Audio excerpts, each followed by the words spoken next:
So when you saw it go from dark to the lights coming back on, that was the transfer switch switching back over. I wasn't able to capture it on camera where the transfer switch turned off of generator power, and then that's when I started recording and was able to capture it go back onto utility power. So basically when you hit the test button, or we ran this test we ran the generator under load, where we basically simulated the power going out without actually turning off the main disconnect to the building or anything like that. So it just tested all the generator circuits, because there's lots of lighting in the school that will always be on, and fire alarm system, all that life safety stuff that will always be on.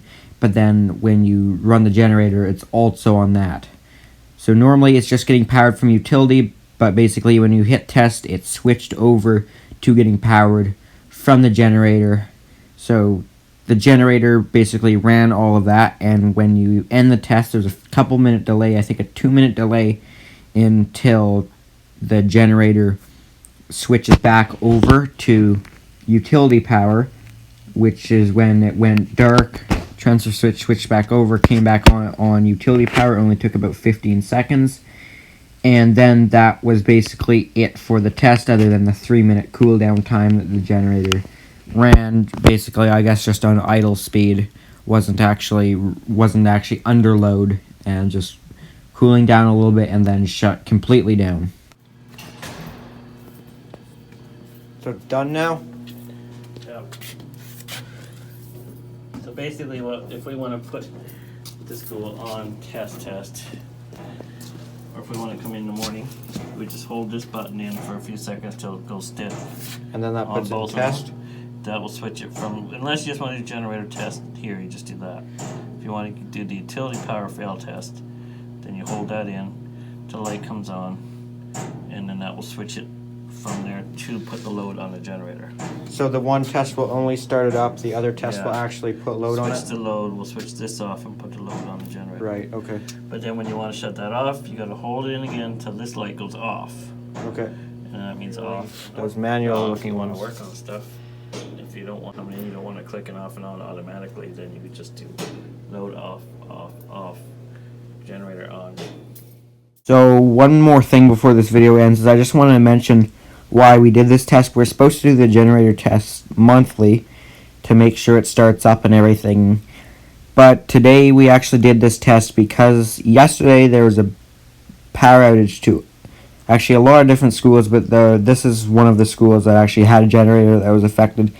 We were just making sure that it wasn't the generator causing some strobing lights. We had some LED lights strobing like crazy down a hallway, and that's because the school actually lost one of the 3 phases.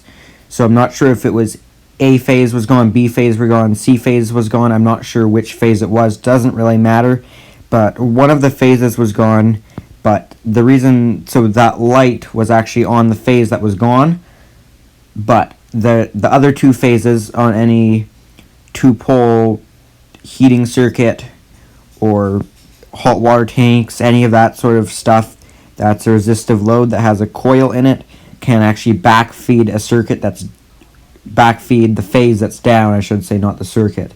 So whether that's at the 208 level, or if that's at the 600 volt level, I'm not sure.